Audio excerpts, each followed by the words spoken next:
I love my friend Donna. She's such a wit. She's so funey. We watch like Downton Abbey sometimes, but we watch it at 2x speed. No, not that Donna. That's the dumb Donna. No, the girl who's texting me right now. Her name's Donna. You have another friend named Donna? Yeah, she's the good Donna, Bobby. She's the one I met. Remember I said when I met her that time at that terminal? No, I don't know what you're talking about. That seems like psychological warfare. What Donna? Okay. You don't need to know nothing about the good Donna. You can just continue being the stupid, pitiful.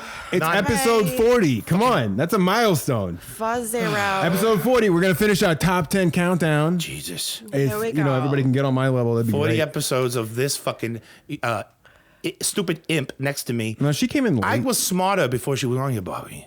What the fuck are you talking I was about? There's absolutely no. I mean, I'm thinking about the Donnas in my life right now, and the other Donna brings me so much more joy. Teddy, if I'm going to be completely honest, I feel like you're smarter now that she's been on here. Like, you've just gotten progressively smarter. I think our viewers would agree.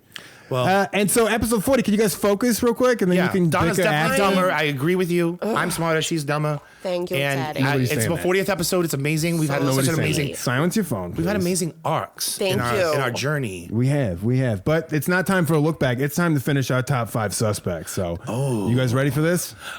Give me 1 second. I'm gonna change my shirt because I got a little blood and like a little leak from my nipple in there. Maybe we can just do the intro. And we're gonna do the intro. Yeah. I was just gonna say, can we just do that? Episode 40. No, we finally did it. Is this the last episode that Donna's ever gonna live through? Because she's, you were prophesized to die at 40, and you're 40 now. It's the 40th episode. We've been really good at keeping this under 5 minutes, and now we're not. Okay, well, let's just go ahead and do it. Donna, don't even say anything. You're dead to us in many ways. What are you talking about? We're gonna get the new Donna. Right. Well, hey, I'm Bobby Pavlovsky. And I'm Teddy Ronald Reagan Dismecchia, and my other friend Donna is much hotter and smarter and better than.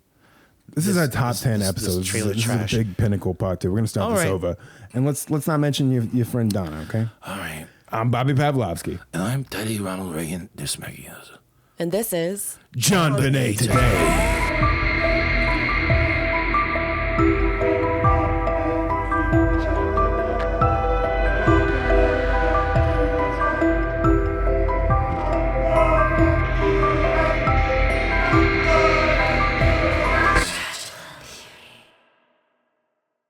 Important episode. Episode 40 and the end of our countdown. End of the countdown. We got timing. We got 5 left. Mm-hmm. And again, this is based off our research and what we collectively agreed on is our top 1, 2, 3, 4, 5. Which has been fluid. It's just, I don't know. This is a tough one. If we was like AFIs doing 100 top movies of 100 years, we would be on the last 30 minutes of the marathon, you know what I'm saying? Mm-hmm. We just cut out all the fat because there's a lot of people who aren't suspects. Mm-hmm. Sure. And we were like, let's just do top 10. And that top 10, let's talk about the first half. I mean, it was really informative. We had Bill McReynolds, who was the Santa Claus. Mm-hmm. Bill McReynolds. We had the mystery dinner guests, Pasta Jays. The people who worked at the company. And the Access Graphics employees. We had Mr. Gary Olive. And again, he was on the list this high up because he's one of the people that admitted to doing it. Right. He admitted it, but also it was like, but did he do it? There was a lot of, I know, and it wasn't just like one of the crazies kind of thing where it was like, oh, he did it, but it turns out he was in a completely different state. It was, this guy was found, sleeping a few blocks away from the He was close by. Mm-hmm. And he also had a predilection for little children. Yeah, he absolutely did. He was a pedophile. Yeah. Mm-hmm. He went to jail for it. Digitally, yeah. And he's been released. At number 7, we had John Mark Carr, who was covered extensively in our two-part exclusive episodes. Those were great. That fucking Silence of the Lambs wannabe. He wants to be that kind of almost like Robert Smith the Cure version of some sort of stunted man boy child. Like Pee Wee Herman, where accidental killer. And for me, he seems more of like now just like a high profile patsy. Somebody who it was tit for tat kind of thing. Like you get these child porn charges erased from me. I'll pretend that I killed your daughter for the next forever. I'll take the heat off of you. Yeah. And he loves it. And then at number 6, we ended off our episode with Don Pa, JonBenet's grandfather. JonBenet's grandfather. Yeah. There was a lot of evidence to suggest that there was some shady stuff going on. I mean, by the end of the episode, I was questioning. I'm like, did John Pa molest his family? Right. Because, I mean, the fact that Patsy Ramsey couldn't say, no one has ever been, none of my sisters have ever been assaulted by my father, and all these other things, the timing of shit that happened that we don't know all the answers to, and him leaving the state. Because she said no in a police interrogation, or basically, I don't know. She said she wasn't molested. Yeah. They asked if her sisters were molested. She basically said, I don't know. And it wasn't a thing where she just categorically denied it. She just said, I don't know. which, normally, like, it's a thing of that means to me that somebody else possibly talked, or she was afraid somebody else already said it, and she didn't want to perjure herself. Kind of right. I mean, she has so much confidence in like her answers for things, but like to see her like revert. Like, she was caught off guard. About that subject matter, right. And also his actions around that period of time, where there are big question marks. Did he actually leave Boulder? We don't know. Right, that's weird. Like he left like after like on Christmas Eve supposedly, and it wasn't a planned trip.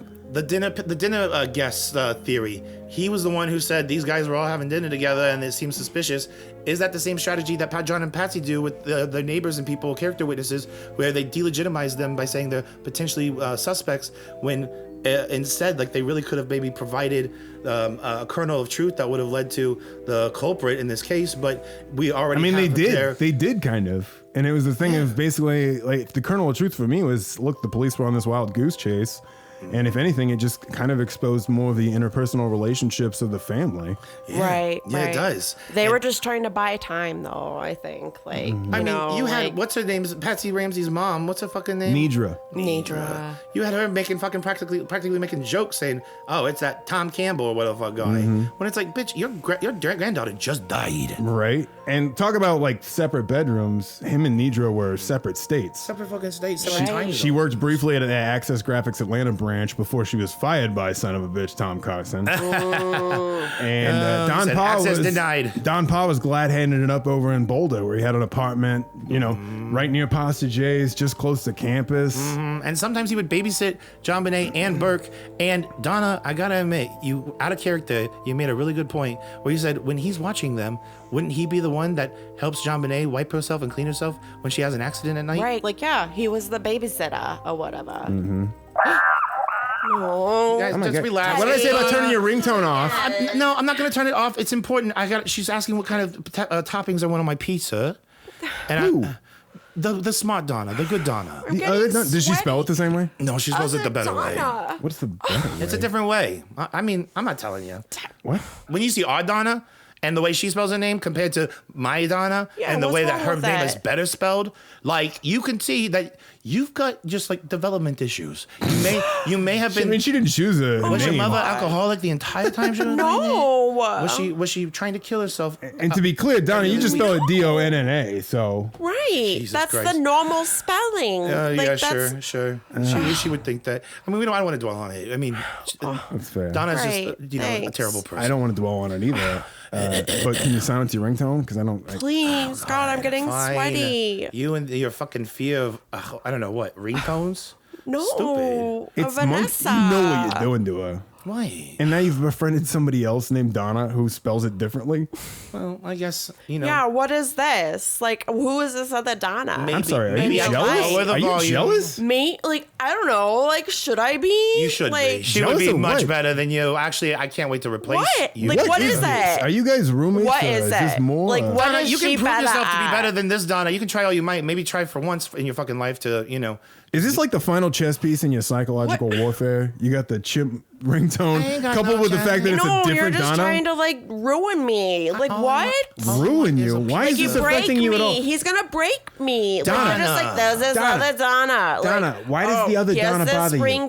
I'm here to serve many roles. I'm Donna. In your life, Donna. I'm your father. I'm your uncle. I'm your grandfather. I'm your Wayne Gretzky's. I'm your cast to just shoot me. I am having to play the roles of all the people who fucking abandoned you. No one asked you to do this. No one asked you to take this. I'm sorry. There's no way you're acing these roles anyways. What are you talking about? Like, I'm just trying to deal, and you have this stupid ringtone. Oh no, she's crying again. Exactly. One day you're going to be able to listen to the shriek of a wild primate and not recount the sheer terror and inadequacy. I wish I could culmination believe of a that's wasted what life. you were doing. That orangutan almost killed you, Donna. I know. It was your fault. Jesus Christ, are you actually helping her? That's I'm insane. helping her. Oh. This is like, you're like but it training. was your fault. She doesn't pee in the grocery store aisles no more, like a fucking Reagan from The Exorcist. That was you. It was absolutely you. I didn't pee in the aisle. I pee at the checkout. Can we just fucking do the episode? I'm so fucking. We've been frustrated doing right the now. episode. All right, then what are we doing? Number 4, number 5. Silence your phone. All right. Thank you. All right.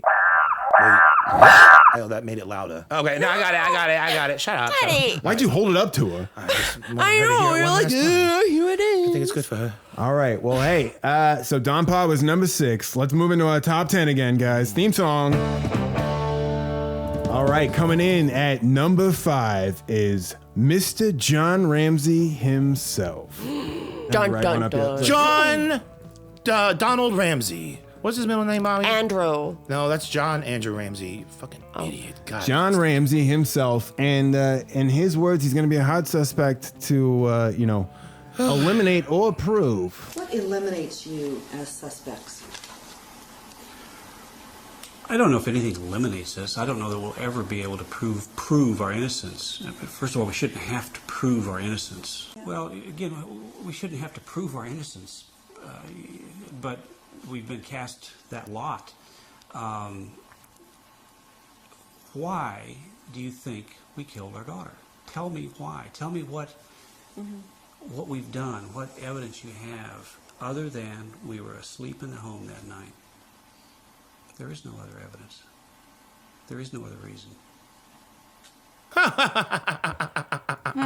A little Freudian slip. So, as the man, He has a guilty conscience. right? So, I want to look at the reasons of why it could be John, and then I want to look at the reasons of why we don't think it's John, okay? Yeah, that's a good idea. So, first reason, right off the bat, he was there, as he just said. Right, he was present. And honestly, that's why you make it to the top 5 for me. And a lot of people are going to be disappointed that he's this high up for us. But again, this is based off, now 39 episodes. I mean, thorough, investigative, and exhaustive encyclopedic analysis that is also intrepid in its genius. The only other main reason that people go John immediately, because we did a Reddit poll a few months ago again.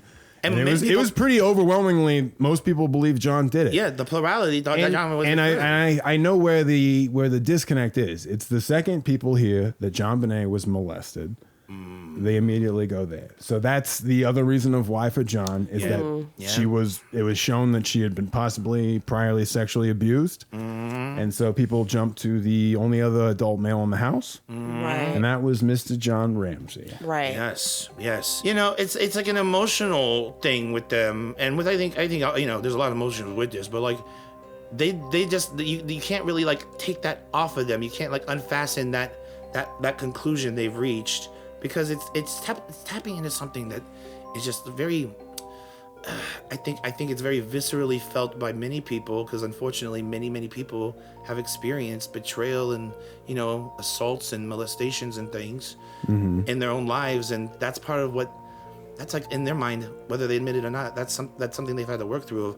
This is what dads do if their dad molested them. So when they hear that this little girl was molested, and they immediately think it's the dad, and they think it's the dad. They kind of build the whole, they jump to logic around it. conclusions like right away. But when we learned that there was more to like even like the type of penetration, we spent some time thinking like what happened, what was the molestation, what occurred, and there's even possible answers found in like aggressive wiping after, like when she was using the bathroom or something. Which honestly, and I think in the family schema kind of thing, I think John was probably the last person to be taking care of that. Oh, absolutely, yeah. And again, and I want to reiterate, we're looking at, this list was also made on the fact that we're looking at the top 10 people that we think could have actually killed her. Right. Okay? Right. This isn't necessarily saying with the cover up or anything like that. Oh no, it's definitely not saying nothing about the cover up, because the cover up, John definitely participates in the cover up.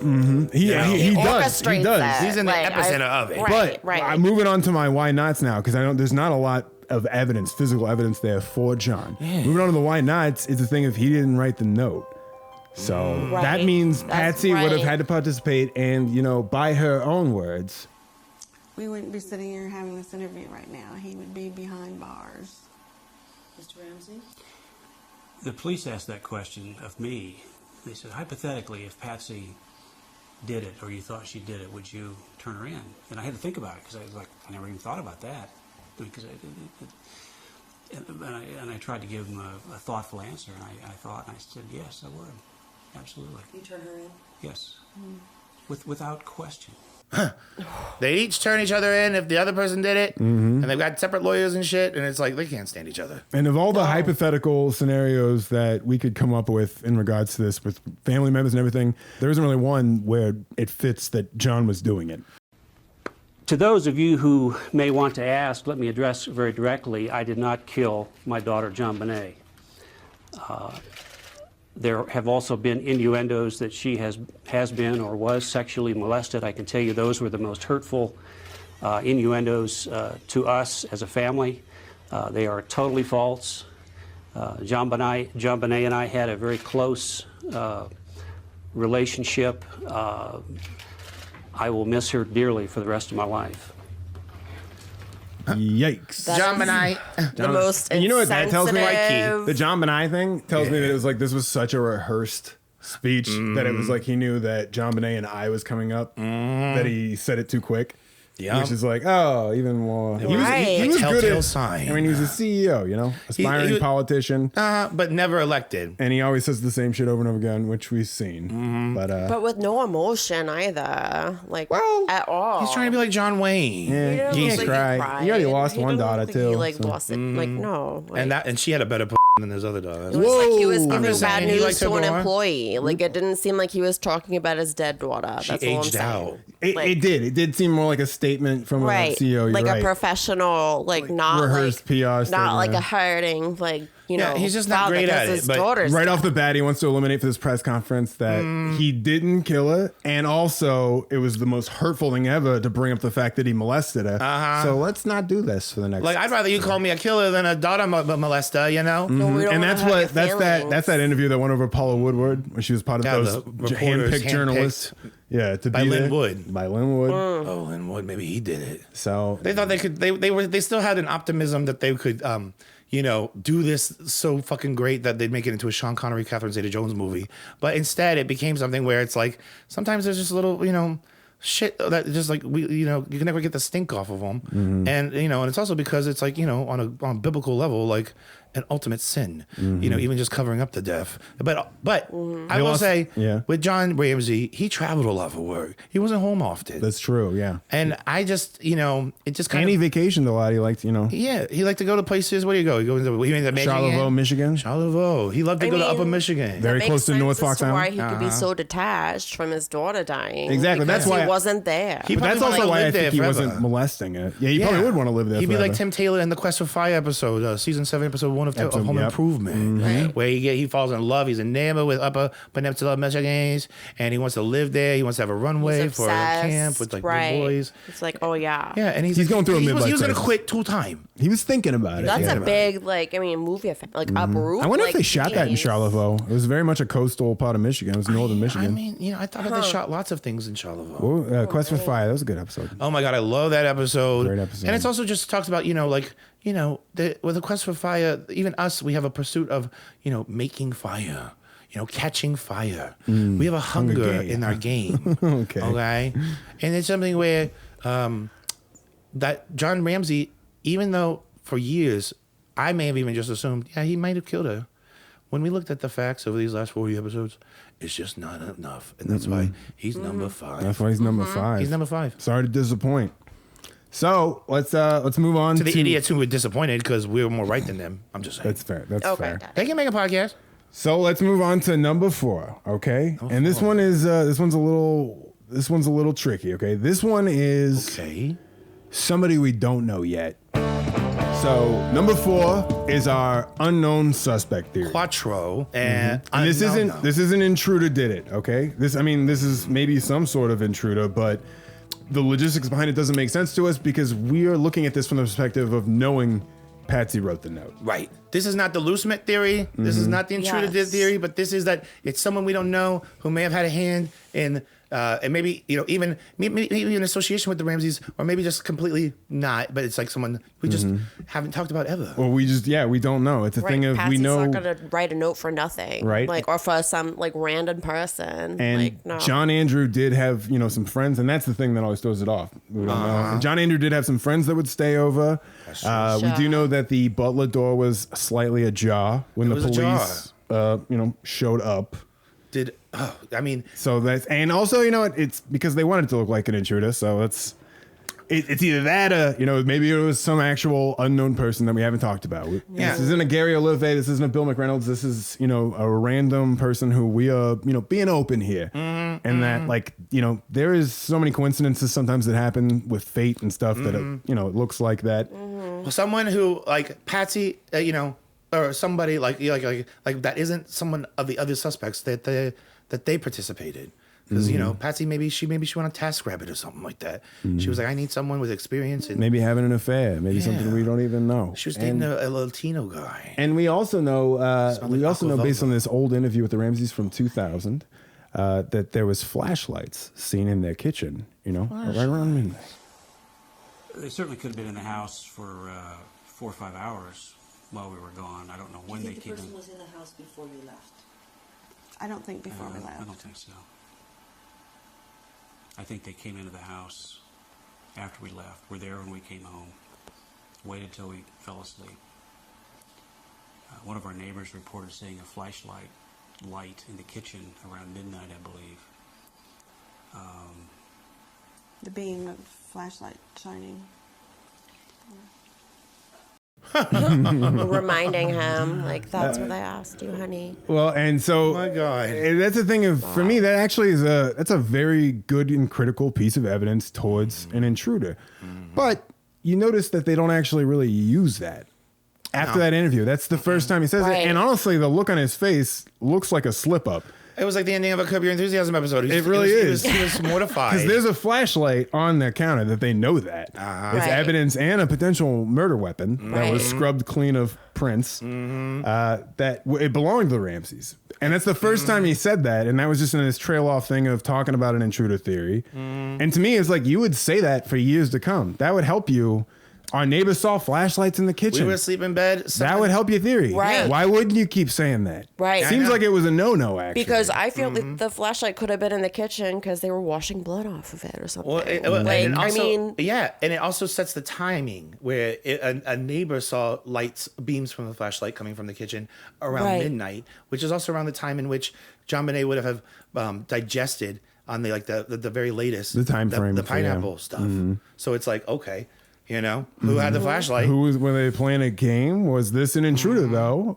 But again, I don't think it was because you would use that. Right. Yes. If you, what's preventing you from using that? So maybe this isn't. Oh yeah. Maybe we should not do this for. I'm gonna be honest. I think that what's his name? Don Pa. Papa John. Yeah. Yeah, I agree. Don Pa. I agree with you. Yeah. He should be. Let's switch it. Let's switch it. So Right. all right, screw that. But, okay. Unprecedented for a top 5. Sorry, but Don Pa number 4. Everybody fucking relax. We're gonna put him there. We're revising it. We're changing it up because we're not married to just like a previous conclusion. We think and we had to discuss and shit. And when we originally made the list, it made sense. I don't know why it doesn't really now though. And then but it makes less sense now. And I think you agree. And Don Pa, I do in my heart of hearts believe that he would have a hand in this before John Ramsey would. And honestly, for me, the only reason that he's not higher up is because he supposedly wasn't in the state.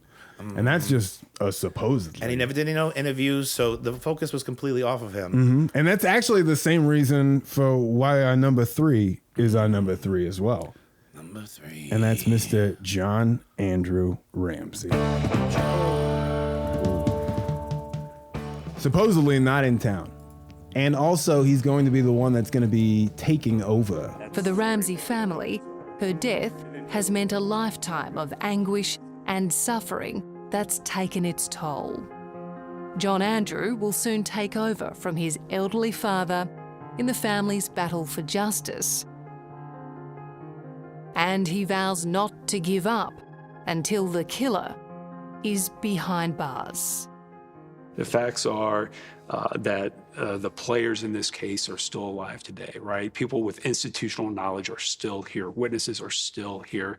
And the killer is likely still alive, right? He hasn't aged out, right? So if you look at those facts, the opportunity presents itself that we can, everything's lining up just right, that we can finally find this killer. John Andrew Ramsey, and again, and the reason why he's number 3 for me, even though he wasn't in town, is because very early on in the case, there was a point in time, I believe this was around February or March of 97. Of 97. The police were still questioning his alibi. This followed one of the more revealing weeks in the case. District Attorney Alex Hunter said Thursday that they are still questioning the alibi of John Ramsey's son, John Andrew. We have more work to do on John Andrew's alibi. The family has said he was in Atlanta at the time of the murder. Police are still checking. The family says police are still checking. That always bothered me. So, yeah. So let's focus on the whys. Number 1, police were actually still questioning his alibi. We know there was more. Right. Like, they couldn't just rule it out. Like, They there didn't had to be day 1 or day 2 or day 3. It took months. And they had a very cinematic reappearance at the Ramsey crime scene, just as all the investigators were filing out, and the Ramseys were being told they had to leave the home. This taxi cab pulls up when all the investigators are out there, and you see John Andrew get out with his sister Melinda and her husband Stu, fiance, excuse me, like central casting wannabes. And he just supposedly showed up in town. And said, that's your alibi. Let's establish that right then and there. Like, who's directing this crime scene? Christopher Columbus? Give me a fucking break. Okay. So he's no Macaulay Culkin. We know that he was. We know that the evidence for him is that he had a room on the same floor as her. Okay. We know that he stayed there a lot of the time while he wasn't staying in his dorms at University of Boulder, which was only a couple of blocks away. It was close by. He could ride his bike. For me, and also the pictures of his room, the room was kind of in disarray. Supposedly he left the 19th. The 19th of December. Well, that doesn't look to like go to he Georgia. His laundry, so his housekeeper could clean it. Right. That doesn't make sense. And there's the thing with the bed sheet that was tucked in. People speculate that it was almost as if something where somebody lifted it up to either hide something or look for something, or grab a gun, pull something out, kind of thing. An able-bodied toy or something. There's also these pictures of his bathroom that was in disarray. Where there's all these open drawers, where for me, there's 3 of these drawers open, and it's why? It's as if somebody was going through and getting stuff, possibly before they leave. Improvising. In his room, he had a weird bag of rope that it's not the same rope that hung up, but it's just some weird climbing rope. Yeah. That they couldn't rule away. This family knows how to do knots. You know what I'm saying? They were out in nature all the time. John's probably teaching his boys all this kind of shit in the fleeting moments that he's actually spending time with them when they're in Lake Charlevoix, if I'm sure like that. And also, John Andrew Ramsey was always kept out of the spotlight and out of the conversation. Most people weren't even aware for most of this scandal that there was even an older brother who lived in the house. And now it's the opposite. Now they've kind of phased out the younger brother, and he is the main one. He also had there was a suspicious canvas bag, by the way, that we haven't talked about yet, that was behind this bolted shut crawl space area that I don't exactly know what was in it, but I know that ended up being sourced back to him.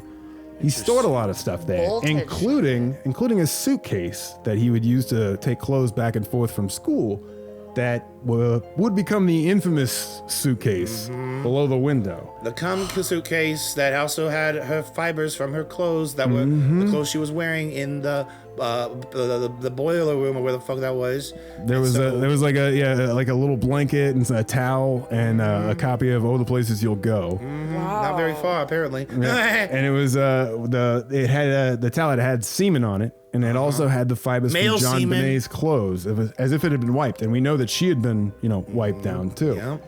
And Lots of so wiping. it's really suspicious that his suitcase would have that that stuff in there. And it's as if they try to explain it away of maybe they put her in there, or was that stuff used and then put in there kind of thing. Right, Because it's maybe she was put in the suitcase, or maybe she was wiped down and then that stuff was just thrown in the And suitcase. oftentimes when the Ramsey team wants to talk about the suitcase, they never want to talk about what's inside the suitcase. They just want it to be kind of like a breadcrumb towards stool. what's his It was name's used Lou as Smith's stuff. intruder theory. He Right. went out the window. But it's Right. we have evidence from the crime scene and DNA evidence of your son's ejaculate in the same fucking suitcase that has a shard of glass on top of it, but otherwise could have easily been planted, and all this could be staged. And you could also watch Ramsey apologists and mouthpieces work their way around that fact. But more importantly, what was inside of this suitcase, Amelia, were fibers that matched what JonBenet was wearing when her body was found by her dad, which means that at some point, potentially, her body might have been placed inside of that suitcase. Yeah, you don't have to be Sherlock Holmes, right, to know that this is what we call a clue. It's smartest thing you ever said. It's the smartest thing he's ever said, though. They want to eat their cake and have it too. They want to say, oh, the fibers and blah, blah, blah, but they don't want to talk about the semen. He also just, again, admits that very important detail of the cum sham. And again, former spokesperson John Andrew, who we've hopped on a million times over, if he's going to be the spokesperson for me, he's going to have to answer that question. He's going to have to answer that question. That is the $6,400,000 question. Absolutely. And back in the message board days, it was very rumored from people that knew him that went to the Colorado University that some people had said that he was obsessed with his stepsister. There was that photograph that's Patsy right. Thank you. Yes. Which is weird. So for people that aren't familiar again, there was a batch of photographs that the police had found the Ramseys were unaware of. Patsy was first presented with this information in her interrogation. They asked her leading questions of basically like, have you ever taken pictures of JonBenet, like, down in the laundry room? She's like, what? No. What are you talking about? And she's like, so even if she was like, doing something cutesy or whatever, she's like, the laundry room? No. And so there was these weird pictures found of JonBenet, and it seems like it was down near like John Andrew stuff, because his old computers, and he had like printers down there and shit. Of like, I don't know if they were Polaroids or whatever, but they're just of JonBenet posing in there's multiple pictures of her posing in weird. I never considered that it was probably like, and they would be hidden with maybe porn. Weird stuff like your cum suitcase and your book that you used to read for. Allegedly. Right, it was his storage area. Allegedly, but it makes more sense that next to the teenage computer. Every teenage boy jerks off at his computer. Okay. I mean, from the invention of computers, that's where you jerk off. Mm-hmm. And for there to be these weird, adult, inappropriate photos with JonBenet, with porn, that's your little sister. Right. So, like, but I think we should do the why nots for him though too. Okay. Why nots? He's got an alibi that had to eventually be backed up by around 7 people, I believe, and a movie ticket. Oh, 7 people and a movie ticket. Mm-hmm. Sounds like a really great romantic comedy starring Meg Ryan and. It seems like the conspiracy, what they had figured out a long time ago on the message boards, is the conspiracy really only works is that if he did it and actually flew back to Atlanta to try to then, make it seem like he was already there. Yeah. And whether or not he had enough time. I mean, Don Pa was able to get an emergency flight. I mean, anyone could have gotten tickets printed with this time. Anyone could have gotten an ATM receipt. Well, and that's the other thing. Yes, thank you. The ATM. He had an ATM receipt as well. That's always bothered me. Like, that's always ATM, stuck with me. It was a grainy ATM footage with a guy in a baseball cap. From the 90s. Right. It could have been anybody. And it's the thing of like, maybe I would believe him more if it hadn't taken so long. And we even have Alex Hunter, who's pro Ramsey, still announcing this, which is weird. And the other why not for me is that I actually, I believe Fleet. And I don't know how much, time leading up to Christmas the Whites actually spent, other than the Christmas party and stuff. Maybe John Andrew was just absent for that. But Fleet was very convinced that John Andrew wasn't there, to the point of basically called the police, asking them to release a press release after he heard on a radio station they were speculating John Andrew was in town. He wanted the police to be like, hey, release a press release saying what you know is true, that he's not in town. Do the right thing. And then he got a call from Ramsey lawyers saying, shut up, basically. Don't interfere. Let us deal with this. So there's something weird there with them trying to figure out and deal with his alibi. Like, we need to get everything in place before you start spouting. Like, maybe we can be like, oh, he was because maybe he was placed there, and that's what they're worried about. I mean, there was so maybe they're trying to find a way to. They saw him there on like Christmas Eve. That's exactly right. And also, like when that Jameson account on those message boards was first circulating, they were talking about details that almost like made it sound like John Andrew Ramsey's friend or someone from college or whatever may have done it, because there were like weird, very specific details that weren't publicly known. You know what I'm saying? Oh, people thought for a while that maybe John Andrew Ramsey was Jameson. That's right. Yes. And around the same time, the press conferences are happening, and then they're trying to get their ducks in a row, and then leading into that May, then Jameson is doxxed to be some fucking lady in some goddamn the sticks, fucking buttfuck Egypt in North Carolina, where they apparently love. What is it? Tape. Mm-hmm. And I would believe honestly that John Andrew, because I've seen like how he tweets and on Reddit, That you can't tell me that this, 21-year-old kid back then wasn't, terminally online. Right. Or no, he was 19 at the time, sorry. So you can't tell me that it wasn't a thing of like, he even had his own computer and stuff. So he was on AOL. and honestly, it's interesting that there wasn't really one fully like set up. Now that I'm thinking about it. And what do you mean, seeing a computer at their house. This is 96. And it's interesting that there isn't a lot of... Were laptops that popular then? I never really thought about that. No one ever thinks. I think John had like something along those lines, but I feel like there would have been more computers there. There should have been. Yeah, maybe there'd be more proclivities shown on there. It's like I got to get all my shit out of here too. John Andrews got to bike his computer back to dorm. Or not talk about. I didn't have any cars leaving, and there is bike trails. There is bike trails. See? And then he just shows up in a taxi right at the most convenient time, right before everybody's left the crime scene. And like, oh, I'm here. Oh my God, his sister Melinda was already on her fucking way there or someplace. It doesn't fucking matter. So much of the shit where they go like, oh, this was clear, blah, blah, blah. It's just like the family says, and I don't have like the conclusive scientific proof that was like, that completely rules him out, And so, and I don't believe the evidence is as compelling as almost the idea of the evidence of him being in Georgia. Like, I want to see the actual security photo. I want to see the actual, I want to hear. And let me throw another why not at you though too. Okay. Why do you think Patsy would help cover up for him though, if that was the case? Well, that's a really good question, and I think that John and Patsy would not. They know they saw that the golden goose with JonBenet is just dead. They know who Brent is. And that Andrew Ramsey's got promise and potential, and they've got reputation, and they got things, and they're not going to just completely throw. It was an accident, and they don't want to look bad. And maybe he knows things that there's a tit for tat. Mm-hmm. Yeah, it could be a weird mutually beneficial or maybe thing. like just taking advantage of the fact that maybe she doesn't want to know a whole lot of details. Maybe like it is too much like for her. Mm-hmm. Like I believe, I don't think she would like, do don't it. think about it. Like no, let's just if it was a fix this for the family. Like don't think too much about it. If it was a malicious murder, I don't think she would help cover it up. But I think if it was in the way of an accident, that she might help John Andrew. No, we're a family. We do this together. Like that makes sense to me. Mm-hmm. Like unfortunately, and any adult. Again, we're talking this thing where there's the thing that could happen where there's the situation where JonBenet had bathroom issues. Nidra, Patsy's mother, has told the police that basically it got to the point where even as a 6-year-old, she was regressing, and she would call out for someone to come wipe her, and it didn't matter who it was. Basically, any adult. And so there's these vulnerable situations, where you got that going in there, and you see this weird trust established, and you don't know what that's going to do to some pervert kind of thing. Where it's just an opportunity that's created. Like, it's not. He's very much distanced. Almost every family member is wiping this girl's, pee hole, but this home was one of them because she did it all the time, and including her brother, who also his own classmates kind of felt like weird vibes from him. And there were photos of his sister at his computer in the basement, and also like he went to college a couple blocks away. People don't even know that he lived there.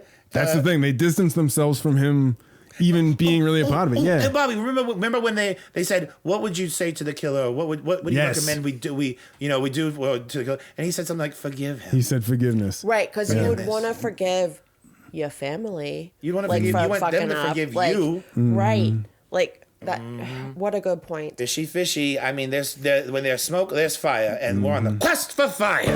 I don't even know if Good Donna is even texting me back. Is that painful? Is that painful for you? Wait, she's in charge. I'm not Good Donna. No, he made that abundantly clear. See, this is what I deal with at the start of the manipulation. She forgets everything, Bobby. She hardly. I mean, sometimes I have to help her. I mean, you've been drugging this woman. She's brainwashed. I mean. She's really starting to smell rancid, like you. Expired milk. Oh my God, you're disgusting. Well, imagine what kind of depression she's going to spiral into after this. I mean, that's why I had to wait so long to tell her. And I mean, someone is severely mentally disturbed. I feel like you wanted to to tell them about a person I'm friends the with. ringtone you chose for this woman is a chimpanzee. Like this woman screaming. was attacked by a chimpanzee. There's so many She songs. was attacked by a orangutan, Bobby. It's a different species. I feel like you wanted her to know. And honestly, it's kind of weird. Like if this Donna person exists, I think it's weird that you specifically probably sought out somebody with her name. Right. And honestly, how you charmed another human being into I can't believe my ears. You can't? I can't believe what I'm hearing. No, I kind of like the accusations, the disrespect. Was this in your heart this entire time? What disrespect? I don't even know if I want to do the next ones. What? How many? Did we fucking finish this shit already? What are you talking about? The fact that you make it sound like I have some evil, overarching scheme where I'm going to just completely reduce Donna to sand. To just maybe even sand. Amnesia instead of a memory. Donna, you're doing this yourself. You have a chimp ringtone. She got attacked. I don't do this to you. Why are you indignant? I don't Vanessa have died because I don't have a Donna, ringtone that's like just the sound of a shower running. Well, Right, I don't need like no nice shower because little I can find water. I know where water is. Are you telling me that smell's coming from Donna? It comes from her too. Bullshit. She's No. disgusting. No. She's crusty. No way. She's got No psoriasis way. of the anus. I hate her. And it's disgusting also that, she stood in front of that window so that the sniper could kill Vanessa. The ring thing from the zoo. I'm sorry. Back in episode 26, bro. No, I know. You know the name? Her name's Vanessa. Oh my God. She used to be a burlesque dancer in like Thailand before they started fucking her. And then they brought her to America to rescue her. And then she ended up at a zoo with violent tendencies. Yeah. She had a lot of unpacked trauma. I gave her a knife. After that? I mean, she was but in it was like, a will that you know helped what? her He's escape. right. Like she was in recovery. It was like a whole. She was more story. incredible than you'll ever be. Fuck Dumb you. I'm just and and they shot her in the head. They should have shot you. I've always wanted to run like a pet fetish rescue. That'd be kind of like a fun twist, Bobby, gerbils. we're gonna go hamsters. back to me and Donna. A pet fetish rescue? Yeah, like like you just said, where the chimpanzee was sex trafficked. Oh, like so he would go to this it's a rescue specifically for animals that have been sexually abused, like I some thought horses. it was a rescue that you were allowed to sexually abuse the animals at. No, That's what I said. I like your idea a lot better. I was just no. It's like it's God. specifically a safe haven for sexually abused Like a animals because you can't just specific reintroduce trauma. them. No, Because I you're watched Chimp right. Crazy, you couldn't. But it's a thing You're of like right. after they've been ingrained in one life, you can't really just integrate them with the other ones. You can't like that. expect them to just like. So that's what I'm saying. It's like Yeah. a transitional facility for animals that I would like to run at one point in time. Or This is- rehab. this would- I think you this would- already are. This would be my Survivor thing. They're like, what are you playing for? Like, I'm going to run a pet fetish rescue. Yeah. It's for sexually abused animals Save that them. allows them to transition back into either show business or regular life. I totally Right. understand. We get a lot of Hey, show business You ones. get them on a That's good basically path. what I'm doing with her, with this wild animal over here. What you're doing over here is I'm hardly a wild animal. we've I'm the one with the jobs, paying the bills, making sure you can do your teddy adventure. just and you don't like play your that breast card is enough. Be I don't a understand free it. spirit. And you enjoy it. I don't. What do you mean I enjoy It's better than what it? you were doing in the past when you were doing nothing. You were being stupid, even dumber. And Sure. He'll get you apologizing to him in 2 dragging your minutes. fucking asshole on the fucking sidewalk like a He goddamn really tests pigeon. me. This is yeah, really he's pathetic. my test in life. I can't for stand sure. her. He's your test in life. You need Yeah, to he's, run. like, You need he's to just, run, Donna. I'm I'm the just greatest like, challenge she will ever face. You know, I what? believe that. You're gonna think kill her. Right. I think I ain't you not- are. You're the Yeah. last challenge she's going to face. A real good serial killer would have the victim kill themselves. All right. Well, we're gonna stop stalling. Whoa. We're gonna stop Wow. stalling. I know you guys really want to know what's number 2 and what's number 1. And you think once we say 2, you're gonna know what number 1 is? You smart asses. No, you got your pitchfork sharpened. You're like, oh, We already changed one If it's thing. this direction, I'm going to do Yeah, we this. did and then- change our and, minds. You know, We should have done this live. We should have. Then we just watch the comments and then just change it live. Oh my god, that would have been really fun. Oh, you guys are right. We hate that. We're It gonna change it. wouldn't No, be no, as no. genuine. We've We done should've. our research. Yeah. And seriously, this is what we came up with for our top 2, and it makes sense. It makes a lot of sense. It really just makes sense. And we you got our don't know what reasons number why one is not. gonna be. We got our reasons why they did it and why they possibly didn't do Right. it. Right. So without further ado, here's a 20-second build up to us introducing our number 2 spot. Teddy, there's going to be some echoes on this, so if you want to do some weird announcing, Yeah, build sure, up. sure. Am I still Ladies and bleeding? gentlemen, kind of Yeah, stuff. no, you your know? nipples aren't bleeding anymore. Okay. I'm gonna do it because it's pretty intense. Bleeding nipples, top 2. What? My nipples are on fire. There you go. I live in my life is a personal hell. My world is a cage. Who's it gonna be? Who's gonna be number 2? Who's gonna be number 2? And just because we have a number 2 doesn't mean that you know number 1 is. Just sit the fuck down. Maybe number 2 will be number 9. What if number 1's Alex Trebek? You don't fucking know. Maybe it's Vanessa. Maybe we're gonna say it's the Unsolved Mystery guy. I don't remember who this guy is. I'm The lost. Unsolved Mystery. It was some guy that did check fraud.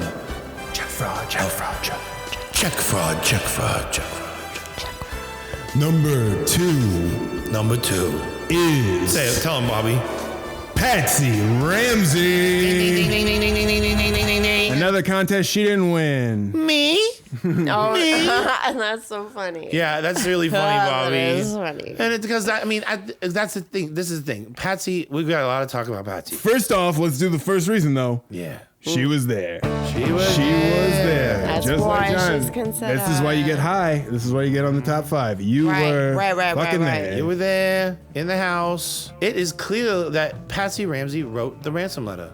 Yes. Without and everything else on this list is contingent on the probability of almost conspiring with Patsy. Right, who's she working with? We can't get behind the and intruder who's she theory. Covering? Yeah. Unless she killed her herself by having some sort of outburst or some sort of quick maybe accident that could have occurred in a confined space, could have occurred anywhere. Right. And she was, and you could argue because she lost data, but very despondent for the next, it seemed like almost, 8 months, kind of getting drugged up where Dr. Beef was following around. Her children's JonBenet's pediatrician followed her to Atlanta too, still drugging her up. Oh, here's some drugs. I know you're sad your daughter's dead. And again, we need to reiterate, this man isn't known for being just like a pediatrician. This was somebody they met at a golf course type thing where he was giving them drugs. He was also Burke's doctor. He isn't just like a pediatrician. I think the guy runs a hospital. Right, so after she's dead, he's still prescribing stuff to her. And a part of the first official police interview with John Ramsey. But after they relocated, Linda Aunt goes over there with the sergeant or whatever to try to interview. This is when Patsy's too drugged up to even talk. Oh, yeah. And the people present are basically Mike Bynum, Dr. Beef, John Ramsey, and the guy that ran the house kind of thing. Oh and it was a thing where they were, the police were talking to John, basically trying to schedule when was a good time to actually get an interview. And it's like Dr. Beef spoke up for Patsy, was like, oh, we're not going to be able to do this weekend. Which is at the same time they leave to go to Atlanta. Yeah. He's not even her official doctor. So she wasn't, and it's, so it'd be hard to get official statements. And that's the most critical thing in this whole story is what really, if the first day we could have got a fucking, get them separated, talk to them. But John sweet talked his way out of being able to do that. He's like, just give us a day.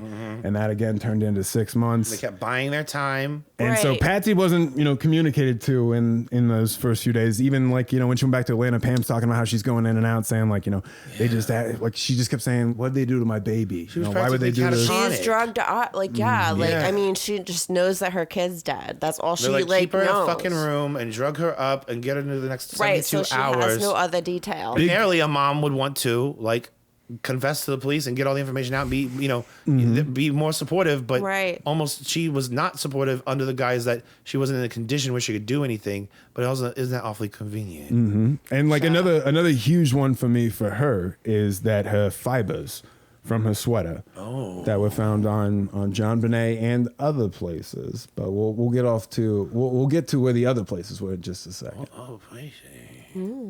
What do you think about these fibers? After John discovered the body and she was brought to the living room, when I laid eyes on her, I knelt down and hugged her. But I had my whole body on her body. My sweater fibers or whatever I had on that morning are going to transfer to her clothing. Interesting. Her sweater fibers, Bobby. So staying on that particular one real quick, on the whole her hugging the body. What we actually know about this case, though, is that the sweater fibers were from the one she was wearing the night before with Fleet White. We know that she was wearing the same clothes when the police arrived. The thing is, she wasn't wearing the sweater. Not the sweater. She wasn't wearing the sweater that morning. Really? That's the only part of the outfit she wasn't actually wearing. So for her to use that as an excuse is a little interesting. The other thing is that the jacket fibers were also found on the duct tape and the paint tray. Oh. The paint tray? The possible either... Covering up part of it. Where that's where you break the paintbrush because that's right there. Like you see that, I'm going to break that. And then the duct tape, which again, people are like, oh, we've never found the roll. We're talking about a cluttered basement here, people. You can get a little piece of loose duct tape off of a box. Right, any box. And for people to be like, we're looking for this whole roll, it's like, you could be looking for a roll of duct tape that was used to tape up a box from fucking 10 years ago. Right. Kind of thing. This was, just taken off there. And we know that the rope is very close to the rope that is found on the American Girl dolls. We'll have the image up here where you can see the rope. God, and sometimes that was used to be taped down on her back. That rope looks very similar to the rope that was found on JonBenet. And those dolls were taken out of the house, Yes, they were. And 2 days after, or no, it was the 28th, I believe. Mm-hmm. Basically, the police had only had the crime scene. It was their second day of having the crime scene. That Patsy's sister, Pamela, was allowed to go into the crime scene, donning a Boulder police jacket. They took her around the back. They snuck her in. What? She was originally just supposed Monica Potter. She was originally wow, right. What a privilege. She was just supposed to be getting clothes for JonBenet's funeral, and ended up filling up the entire back of a car with belongings, including the American Girl dolls, John's golf clubs, crazy stuff. And even the police at the scene, they've in Steve Thomas's book, they described basically where they were questioning, like, wait, is this allowed? And nobody, with the bureaucracy of shit, nobody knew what to exactly do and what's allowed. And if anybody knows police officers personally, and you talk to them about their job, they'll explain to you that same kind of stuff. If somebody's been on some sort of raid or anything like that, you're just going there to back up people, and you don't really know that much information. You're just told hey, just go do this. And it's like, oh, you see people, especially a woman wearing a BPD jacket. Yeah. However you're able to talk them into that. She's just confidently just filling up a car. And it's it's just for the press? No one's gonna you know what? question that. They should see that. Yeah. And they did see it. They, the press did see it. But also, it's that isn't a detail that's talked about very much. In fact, that's one of the most obscure and buried details of the items being taken out of the Ramsey's house by Patsy's sister. That most people don't even have any fathom that even happened, and yet how curious that it did, and the things that were taken, and also just Patsy's hesitation to try to cooperate with the police and sit down with them. She didn't meet with them for 4 months. Wait, can we stay on Pam real quick though? Yeah. Because it made me realize that a couple episodes ago when we touched on the Diane Hollis story of her overhearing, basically, there was a conversation at the lawyer's office where Pam was telling a thing. Maybe that's just the story Patsy told to explain away the incident, where she's telling her sister a half-truth, where it's she accidentally hit JonBenet, but it was during the act of something with John, where he was molesting her. Oh. And so maybe that's how she gets her sister kind of on her side. And knowing her sisters might have been molested relates it even further. My fucking God, Bobby. Wow. It allows her to be open with one person, but it still might not even be true, but it's just using their past traumas against them to get them to relate, where it's if you could go back in time, you'd try to kill Dad. There's something like that. I am speechless. That's crazy. Which doesn't happen often for him. And, Patsy's... I don't even know anything. Since the dawn of time, this is pretty much... It's the question they always got to answer. Did you have anything to do with the death of JonBenet?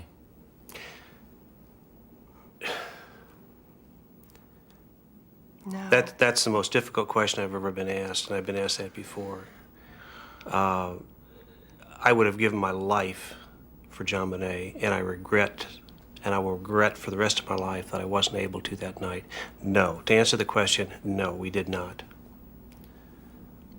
Absolutely not. I mean, I don't know how you can't even... How do you say no any more clearly than no?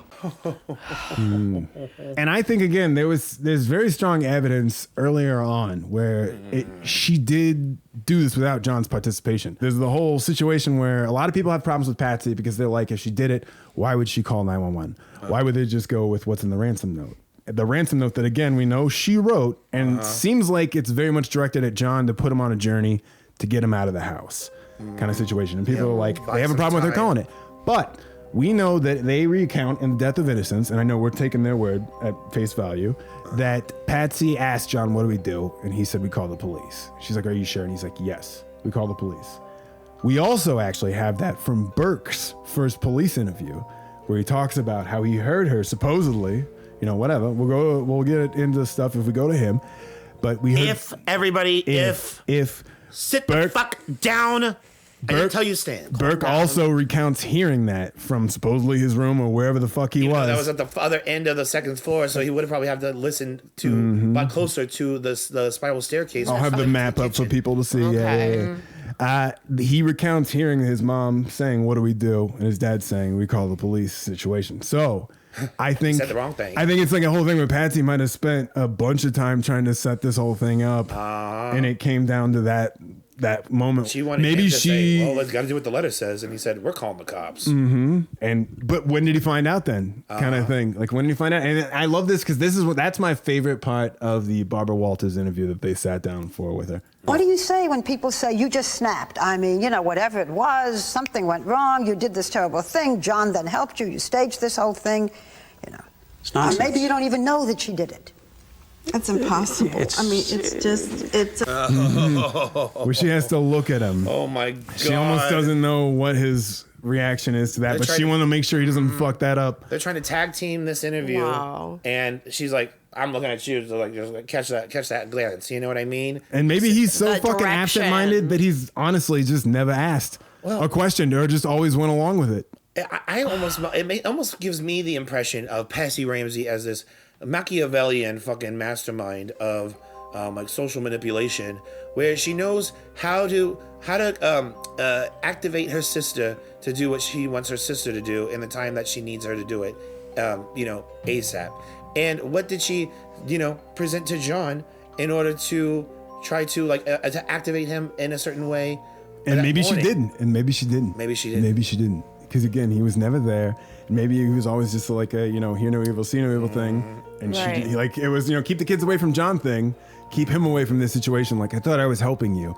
Like, if she wouldn't bother him with little problems with the kids, you're not going to come to him when you accidentally kill one of them or potentially covering up for someone else. Absolutely. Right. Yeah. Trying to make some sort of fucking Mel Gibson ransom sort of fucking scenario. And maybe John was going to be the hero of the story by following the instructions, but it was going to buy her time to clean up the scene because she had her hastily staged in the basement. And then that's when I think when John Ramsey was by himself or unaccounted for about an hour, he probably went into the basement, saw the body, came to certain conclusions, and then that's maybe part of when he further finessed and sophisticated the cover up. Maybe even breaking a glass or some window or some shit. But because he was like, this isn't up to snuff, Patsy. But also, you know what I mean? Where it was like, as if he maybe moved from the we suitcase. need to make this look confusing. That could have been the thing. Well, I mean, or it's the thing if he didn't know exactly. Still, he wasn't told by Patsy what's going on. He goes down and investigates. He finds it in the suitcase. He doesn't want this to be a thing that drags out. Like, he needs this to be over. And it's like, I need them to find it. And so it's like putting it somewhere in the pile of stuff. God, right, because if you find yes, that's true, because that keeps it out of the media and everything. If everyone's looking for her body, that's gonna keep draw more attention. The door was latched. The door was latched at the top. The light was hard to find, so it's a thing of just knowing that they definitely probably missed this the first time around, kind of thing. Or maybe again, not having anything to do with that cover up, but just blindly. Like, if you don't know, it doesn't matter. I'm cheating on her anyways. Like, kind of thing. Like, there's probably a whole fucking volcano starring Tommy Lee Jones and Anne Heche of just underbelly sort of tensions. And there's a good I believe it was an Inquirer article from about 2000 or something like that. No, it might have been 2001, 2002. But it was in regards to Patsy Ramsey was again doing her chemo treatments over in Maryland. Oh yeah. And she supposedly got a call from his sister who said John's been toting around with this blonde chick. And Patsy supposedly flies back early from her chemo stuff to try to catch him, but that lady isn't there, so Patsy sets up a lunch date with her to try to get what the deal is going on. And that woman actually met her for lunch and stuff. Wow. Oh my God. What the dealing with chemo gossip. isn't enough. Well, he didn't help her out the first time either. Oh my God. He didn't. When she was going through chemo. Some blonde and big boobied. He just throws money at stuff and it's like, oh, business trip. It's like, what are you doing? He's like, I'm actually not sure. Bye. Jesus. Wow. JonBenet's regressing. We got Nidra there and again, Nidra, while she was there when Patsy was going through treatments, was actually just there for Patsy. She wasn't watching the kids. She wasn't watching the kids. But Don Paul's around. I know, Don Paul was happy to do it. And it's a whole fucking Brady Bunch house of sickness. And it creates this instability and this danger and this fate. Yeah. But so let's do our why nots. Patsy might be number one. Well, no, let's do. That's a good transition for the why nots. For me, the why nots is that, I feel a good judge of character, and when like seeing these things, I can tell when she's lying, and most of the time she is lying. But I can tell that the act of killing her would have been really hard, and the act of moving around to staging the body, I think, would have been even more difficult. Unless I'm just now postulating too with the garrote is more of disconnecting, where you're not actually pulling the body, but you're doing it that way. But that seems way too elaborate. But for me, that's the thing. Is like I don't see him moving the body, and I feel it being really hard to stage it. But again, we do got the fibers on the paint tray, possibly. Yeah, so. and also it would depend on where the death blow happened or what have you. Mm-hmm. It's like where did that happen in the house? Because that would also determine how hard it was for her to get her to any certain location. And honestly, I think it's a good pinpoint for the death blow, and I'll have the map up here too, would be the location where the pee spot was, where she pissed in out. relation to where her body was found. Yeah, but that also would make sense of that's where the garrote was fashioned, because that's right around where the paint tray was. So maybe the pee stain happened when it's that's when the garrote was applied. Because again, as it's been explained before, the hit to the head made where her body's basically operating at like 30%. And when you put the garrote on, it's making it 15%. So you really like she was already pretty much gonna die, but it just slightly accelerates it. It's like that time when you had like a computer and you would push your toe on the power button and it would go from green to yellow, and then it would slowly fade out from yellow to no light, and it's like she was just waiting out the yellow. It's like the Daisy. She's like a gateway computer. Daisy. Exactly. Oh my god. It's Stanley Kubrick. It's dark. Stanley Kubrick. I mean, they're I think she really loved JonBenet. And again, with this death, I feel like no matter what, it was an accident with all these suspects. I agree. I think I don't think she was ever intentionally, I agree too. And they're always saying who wakes up in the middle of the night and kills the daughter. It's like I don't think he did it on purpose. Right. But, I agree. That sounds ridiculous. It's already been gamed out that you can't even admit to an accident because it'll open more of a can of worms than you just going on this fucking like unstoppable fucking tour of defending yourself as innocent and lying in front of the entire world. And us knowing you wrote the note, which this is why that's number 2 with a kiss. That's why you're there. So I think that leads us to a number 1 dude. Or woman. The buildup is intense. You have no idea. Drum roll, Donna. If you guess Guy Fieri, you are wrong. Not too wrong, but not correct. Our number 1 suspect, and we're gonna run through all the reasons why, and they got more than anybody else. Of the top 10 suspects of the JonBenet Ramsey murder, regrettably, Mr. Burke Ramsey. Was your mom the kind of mom that gets lots of husbands and sisters? Yep. Both you and your sister, or just you, or just your Just sister? one of us. Anybody else in your family? Are you going to talk? What about me? What about you? This is the first time you've seen it, right? Yeah. When you see that, do you remember it? Yeah. I remember the room. Yeah. I think I didn't know it was a psychologist. Did you consciously not draw JonBenet? I don't really remember what was going through my head, but she was gone, so I didn't draw her.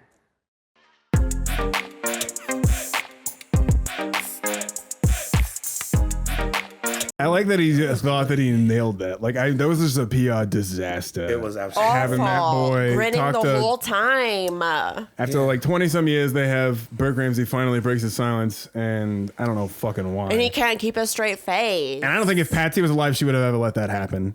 No. I agree. Yeah, that's true. She wouldn't have let him on camera. She would have known better. She knows him. Yeah, they kept him away from the spotlight and interviews for most of his childhood. And then, he does this one interview with Dr. Phil when he's a grown person. And it's so icky.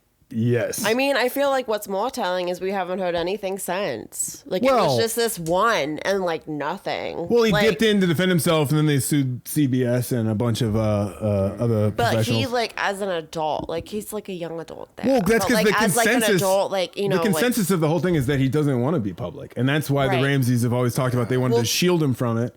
And again, we should note that he was never officially a suspect by the police. But That's true. The first reason of why we put him up there again is he was there. He was there. That's first off main reason. Brent Ramsey was there. Burke Ramsey. Burke Ramsey. Burke Ramsey was there. And capable. Everybody knows that, and then it's a matter of the people that were there.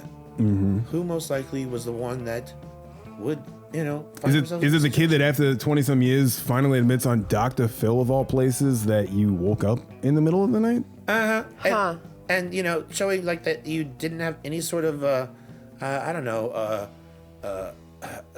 grief in choosing to not draw your sister because she just wasn't there no more. I mean that when he drew his family, he didn't even draw his sister no more because she was gone. Maybe that's what the goal was, or their thought was. That's what they realized. Where it's like, no, guys, you need to realize this is just like this weird autistic dude. And maybe they really thought if you saw the genuine Burke on here with how he is, it's like, yeah, it's just he's weird. We get it, but it's not him. But so is Urkel, but Urkel ain't no killing nobody. His family matters. He looks even more guilty to me because I can rule out. I understand the spectrum of. Totally fat. Like and it totally makes sense. And he gets the luxury basically of appearing on television, knowing that the Boulder police actually kind of basically cleared him. Based off nothing. Where they said they had the announcement where he's not an official suspect right now, which is crazy to do in my opinion, because it's just so dead set. Where I think it's in that case they know that they can't get a conviction going after the kid anyways because he's 9 years old and that wouldn't apply. And so the only thing you can get is what the grand jury ended up giving them, which was basically child endangerment and basically tampering with evidence. They did a cover up and they created the environment where it all happened. And I think they talked to Burke, and so it's like I think they knew that too. So let's look at some of the pieces of evidence that also point towards Burke. So he, out of all of our suspects, has more physical evidence in regards to the crime scene, I believe. Yes, that's true. Than anybody else. And first, we'll start off with the pineapple bowl. As we have covered ad nauseum, there was a treat that had Burke's prints on it and Patsy's prints on it. That it was found in JonBenet's system, which Patsy would dispute based off a report she didn't actually see, but she's been told, just like all the Ramseys have been told. Well, I've not specifically read the autopsy report, but it is my understanding that they are not definitive about whether the substance in her digestive system was pineapple or not. All I'm saying is that I did not feed her pineapple when we returned home from the White's house. She was sound asleep.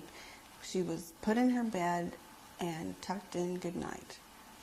Yeah, we don't know if that's significant or not. All we know is what we've told the police, and that is that neither Patsy or I gave JonBenet pineapple when we got home that night. Had we been trying to hide something, it would be very easy for us to say, oh yeah, I remember I gave her a pineapple before she went to bed. Next question. But that's not what happened. And he'll use that same defense in another clip we're going to show, which is very interesting. But the pineapple bowl, it's a thing of where, again, it's almost like she's not trying to perjure herself, but she's saying, like, it's a thing of, all I'm saying is, I didn't do it. Because, again, Patsy's prints could be explained away by the fact that she does the dishes, because the maid wasn't there due to the holiday. Okay. And then she's pointed out in pictures she would never prepare the bowl like that. The spoon was too big. There was a lot of big chunks in there. Burke had the pineapple in there. There's a weird thing where in Dr. Phil, he's recounted the fact that he went back downstairs, but never does he admit to being the one to do the pineapple. Yeah, which it's something that he would eat. He and JonBenet would have that as a snack sometimes, like after school. Sometimes they had pizza too. And we've seen that it seems like he's been coached in past episodes we've looked at in his interviews that to not say pineapple. We'll play that clip here. Can you tell me what this picture is? That's the dining room table. Can you describe that to me? The bowl of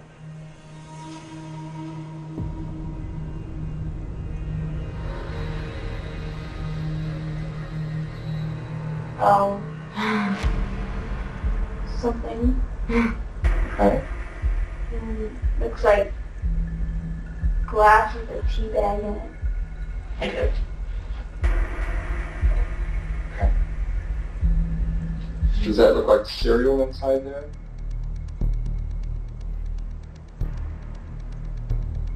No. Or does it look like a little big one piece right there. Uh-huh. Maybe like rope or doors for me.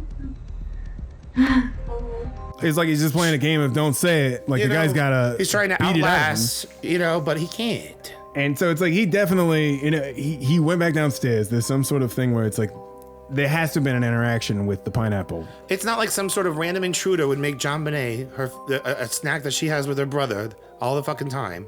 Right before killing her, because the pineapple in her digestive system helped set the time of when like she would have eaten it. They could tell by like the way I don't know, some gases or shit has happened. Mm-hmm. Bobby taught me. And how do the bullshit experts try to explain it away? It was like, well, how can they prove it's pineapple? Like we don't know it's pineapple. Fucking pineapple's on the counter. It's something JonBenet eats, and it's in her fucking stomach. But could she have gotten it on her own? Well, yeah, but that would explain why Burke's prints are all over it. Hers are not. Hers are not on it. On it to go off. No. And John Ramsey and Patsy Ramsey, they would not want to ever, admit to giving her the pineapple, because then they knew that pineapple was eaten like in the 11, 12 o'clock hour or something. Or in the presence, it would put them in the presence of possibly witnessing the accident. Or maybe Burke's chasing his sister around with the flashlight that was eventually found on the counter. That's true. Maybe they're playing in the dark because it's like, guys, you need to be in bed kind of thing. And maybe that's where it happened. It sets in a timeline. And then that's how you're immediately aware. You're not asleep. That's how you're immediately aware that it's happened. And it's like, your dad can't know about this. Like, you need to go to bed right now. Like your sister's like whatever. And he doesn't know officially until late the next day that his sister's actually dead from that accident. That he was sent to bed about. He doesn't know. That's a good point. He's supposed to stay in his room. So maybe it was to avoid not knowing that JonBenet's not even in her room. He doesn't know that his sister's not sleeping there and that it's fine. And he knows he's in trouble and not to talk about it now. And so that's a very good illustration, Bobby. And maybe they've even painted to this kid as like, yes, you did, do this thing with your sister that night, but she did end up, somebody tried to kidnap her. Like that wasn't you or something stupid. I mean, I wouldn't put it past them. But he does, again, seem to be hidden away now as like the hunchback of Notre Dame. I know. Well, but that's also, I want to bring up the point of like the timeline of them arriving home after they had Christmas dinner with the Whites and dropped off presents or whatever, because there were some differences in the timing of when they arrived home, whether it was like closer to 9 p.m. or like closer to 10 p.m. And then like JonBenet, was she carried up the stairs? Burke in one of his early interviews, he said that he saw her walk up the stairs. We talked to her, and that's the thing. In his first interview with the police, Burke said that he saw her walk up the stairs. She helped carry presents. In that video that we just saw right there, Patsy's like, we tucked her in. All the other interviews, they're like, she was asleep. We carried her up. It's the one thing they changed from their official statement too. And there's a reason. It's to show that it's like, oh no, maybe it was a situation where Burke and everybody, they all hung out, in the area, except for John. And it also shows like, oh, JonBenet was tuckered out. She was already asleep. So she was asleep the last time I saw her. And so I could immediately get to bed and we can wrap up our story before the 11 o'clock hour where the pineapple showed up in her stomach. Right. It gives us she enough buffer to just be like, no, none of us were awake. Right. And we don't know, that could probably isn't pineapple. When it's like, it's fucking pineapple. And we've seen the flashlights.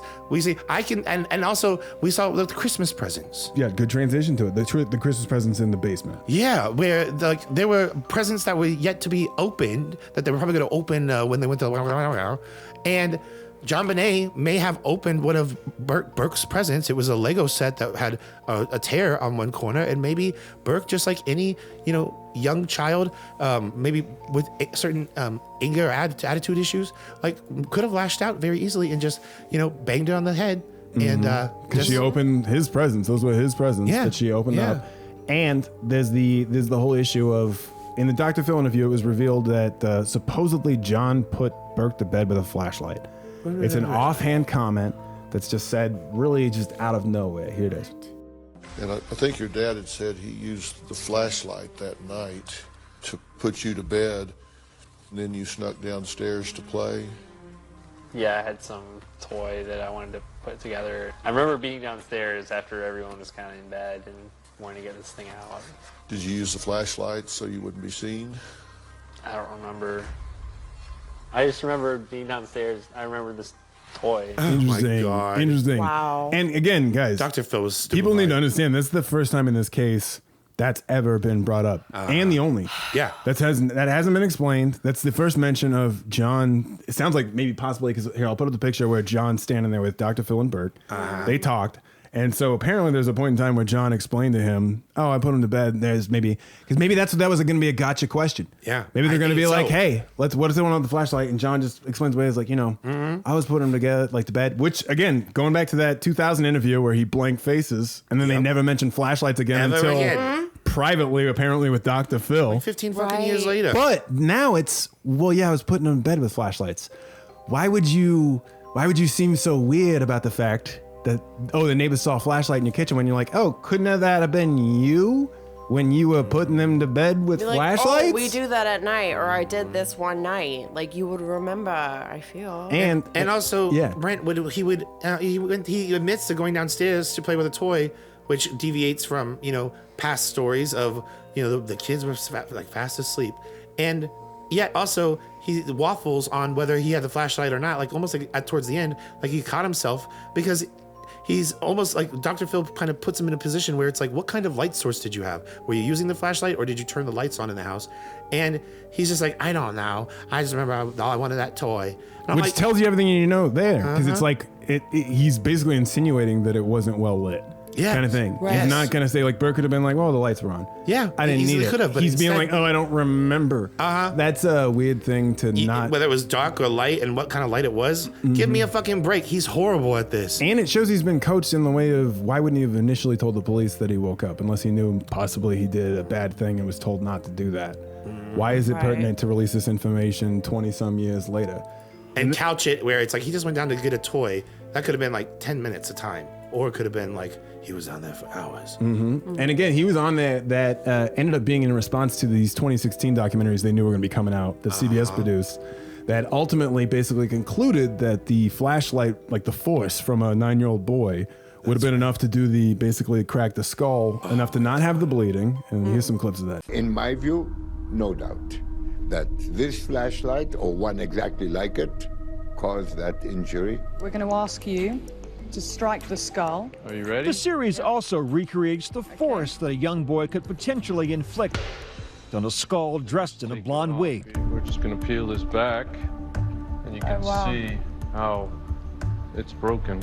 It's very similar to the type of break that we saw on JonBenet. Bang, bang. My baby hit me on the head. Yeah, it's tragic how one second can change your life forever. But this house was a powder keg, and just waiting for that dysfunction to tip over into just explode. A moment of Viggo Mortensen violence. And Dr. Phil directly basically asks him, "Did you hit your sister over the head with a baseball bat or a flashlight?" Absolutely not. What the fuck? I like how he answers it with the enthusiasm of somebody who knows the answers to a test and he knows he's at the end of the test. Yeah. He's like, number 30, absolutely not. No, perfect. I nailed it. I got 5 minutes left. I know. I'm just supposed to say no. Yeah. If they ask you if you hate your sister, just say no, Bert. He's just smiling. Okay, stop smiling. Okay, just say no. We're not gonna get him to stop smiling, but just say no, please. Absolutely not. It's just absolutely. Like, who do you think you are, Sally Fields? Give me a break. It's just I don't know what to say. Like, so and Dr. Phil, what he just asked about the bat there, that's the other piece of evidence we're going to go with him, is the baseball bat that was found basically just thrown outside the butler door or the pantry or the bathroom window. That's right. Found on the ground where it looks like somebody just tossed it out, which again, a neighbor recounts hearing sometime around midnight as well, the sound of metal clinking against the pavement. This bat would later be tested and found that there were carpet fibers from the basement on the bat. How many fibers? Things that could have been possibly used were maybe a metal flashlight, baseball bat. The baseball bat was found outside. It also had fibers from the carpet that was in the basement where JonBenet was found. Did they show you either of those items? They showed me a picture of the baseball bat, like on the side of the house or something. Yeah. And that was my baseball bat. I would normally like leave it out on the patio. So an intruder could have picked that up on the way in. Yeah. Yeah, I guess. Are we done, Mr. Phil? Doctor, I'm sorry. Dr. Phil. Dr. Phil. Brent. So yes, there was the baseball bat. There was also another bat found on the other side of the house that people try to say was like oh, there was another one. That's what he's talking about. And no, this is the same thing when they tried to do with the flashlight, saying there was 2 flashlights. It's all bullshit. Do not smoke and mirrors, everybody. Do not engage. The other thing we have on there is that they try to downplay Burke's knowledge of knots. Patsy in very early interviews tries to, we said this very early on in our run. Patsy has tried to downplay his knowledge of knots by saying that, like, even after JonBenet's death, when he's a 10-year-old now, she helps him get ready for school, and she includes in this interview that she helps him tie his shoes. She ties his shoes. The knots that we encounter every day. He can't do them. This is and that he can't do it. When in fact he's actually a Boy Scout. He's a Boy Scout who very much knows how to tie knots. His family owns boats. His mother doing it all the time. Like, come on. I'm sure he's fine with her doing it while he's like just staring at a Game Boy or something like that. I mean, yeah, but he knows how to do it. Is the thing. Yeah. His dad graduated from Navy school with like a major in knots. Exactly. And he was like, it was the thing where he was learning how to sail and stuff like that. Patsy put that in a letter to people. It's complete poppycrop. And speaking of the fact that, you know, he was in the Boy Scouts, we got to talk about the fact that he had the pocket knife. That's right. Like many Boy Scouts do. At the crime scene, again, Burke's the one with the most amount of evidence. Near JonBenet's body, there was the red pocket knife. And we saw in the last episode, Linda Hoffman-Pugh attested to the fact that she actually had to take that away from Burke because he's just walking around the house like a weirdo whittling stuff. He just kept whittling stuff. I'm not surprised. And so she took it away from him, she said recently, and she hid it in a place that only Patsy knew where to find it, supposedly. Yep. Linda Hoffman-Pugh, that stinky bitch, she fucking knew where that pocket knife was originally and that it was moved and then placed in the scene of the crime. And the only person who would have known where she had hidden it was Patsy Ramsey, possibly in defense of her son. Well, then they were also very laissez-faire with their kids. So it's like if Burke complained enough, Patsy's just going to probably give it back to him. That's true. But that was found at the crime scene in this dark little room. So very clumsy for if it, you know, somebody cleaning up the crime scene. No Jack the Ripper. That's true. No Jack the Ripper. But it could have been the thing people theorize as the thing that basically cut the rope for the stick, the broken paintbrush kind of thing. Oh, yeah. And then right next to Burke's pocket knife is the high-tech boot prints. The mysterious boot prints that were, for years, it was up for conjecture as far as whose it belonged to. Patsy says she wouldn't have bought any boots like that. Just imagine months and days and years of people just talking about, well, there is the high-tech boot print. And it's like, you're right, there is that boot print. Who would wear that boot? They talked about it for fucking years and debated it. And all this time, it was fucking Burke's. It was Burke's. Right. Even the Fleet White, tried to give that as a morsel of information to the police when he was like, he wants to make sure that this isn't going to go through the DA's office when he gives that interview. He's like, but hey, I'll give you a little hint, basically like a little freebie. He's like, the Ramseys own a pair of high-tech boots. He very much knew they belonged to Burke's. And again, Burke was in their family's care for most of the day. That's true. And he had pertinent enough information that Fleet White's wife's sister lied to the police and pretended to be Burke's grandma to give the police permission to talk.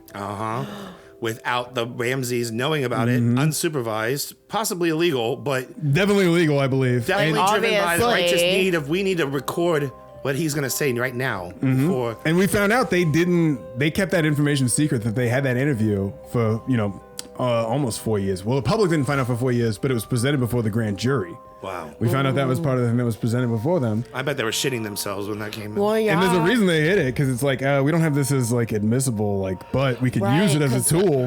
At the end of the day, the Whites, they trusted the Whites enough that while their daughter was supposedly kidnapped, the Ramseys had their young son in the Whites' care. And you got the Whites, Fleet White, saying, that high-tech boot print is Burke's. He has a pair. And that's right in the same fucking room as Burke's fucking Swiss Army knife and other things too. Other things too. Before we get to more of the evidence that was right there, I want to move on to the sexual abuse stuff because we need to make all the puzzle pieces fit here. Yeah. And there is an indication that maybe not necessarily abuse as much of just, 2 young kids who are unsupervised for a lot of, his weird growing up time that possibly explored and played doctor as recounted by the nanny. And you can take those at face value. A lot of people will be like, well, it's, she's just saying this, but there's no reason to lie and make up these scenarios in which you're walking in and they're playing doctor and Burke yells at you basically to get out kind of thing. Get out, get out. like, no, you can't see this. No. Like, and it's like, okay, to what extent were those, that playtime? But also, he also would like leave poop on the walls and stuff. And he had an incident of leaving smearing poop on stuff. Yeah, there was one incident noted of that, yes, but that was by another housekeeper as well. So we got two different housekeepers basically talking. Character witnesses who they're both saying this kid was messed up. Mm-hmm. He would shout. He was angry. He was, potentially doing things. Well, like, they didn't say he would shout. He was angry, but I mean, except for getting out. Yes, to get out. That's true. He was like embarrassed and stuff like that as well. but if you put poop on the wall, like you're like That's a very weird thing. And there was poop weird. found on JonBenet's candy box as well. I'm eating a candy bar right now, Bobby. That's just absolutely disgusting. It does look like poop. On the topic of character witnesses, though, too, we can move on to Judith Phillips, who was the family photographer who took those very artsy, weird pictures that some of them were used for the intro. Mm-hmm. Timeless photographs. Timeless photographs of the Ramseys that can attest that Burke had hit her before. It was supposedly an accident. Mm-hmm. But, she doesn't seem to think that. But she's another one of those people that are character witnesses to the Ramseys that are now on the outs. She spoke up. She spoke up about, the Ramseys and was kicked out of the inner circle. Yeah, it was like the mafia. But she's also like, I don't give a damn about, what Patsy Ramsey or her lawyers want me to do. I'm going to talk about the fucking truth. And she's one of the very few people that did. And it was terrible what they did to her. They probably did everything they could to ruin her career. They're cutthroat like that. Mm-hmm. And so for her to say then that she doesn't even necessarily believe it was an accident, but she saw Burt Ramsey hit JonBenet in the head with a golf club during a photo shoot. Which Patsy downplayed, even though she actually consulted with a plastic surgeon about it. Oh, wow. So that's on the medical record that she was hit with a golf club? It's on medical record that Dr. Beef had at one point seen her sometime after the accident, and on his record it states that she does have an abrasion below her eye. Okay. That's all that's really noted about it in regards to that. But a there's plastic nothing where they surgeon took her would to be the dealing hospital. with like a broken eye socket potentially.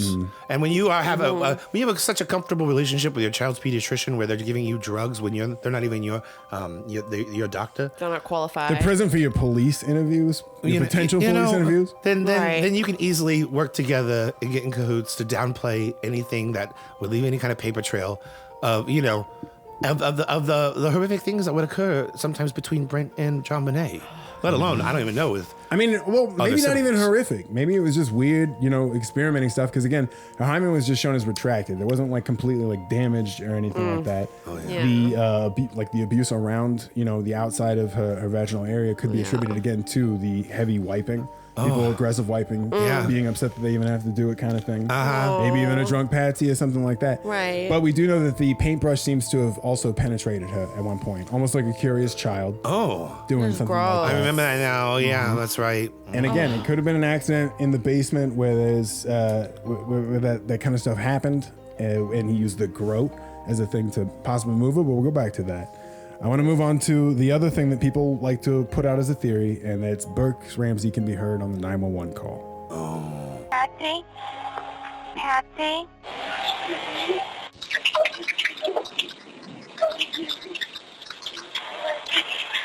This has been talked about a lot before, and the Ramseys kind of say it's ridiculous. It was only after people started listening to enhanced recordings they said they could hear it. Here's Patsy on it. Well, we have not heard the 911 tape, but we understand from people who have heard it that it sounds like a bunch of chipmunks chattering and that it is almost unintelligible. All we know is that Burke did not come downstairs that morning, nor did we say to him, go back, or whatever it is they say that it's said on the 911 tape.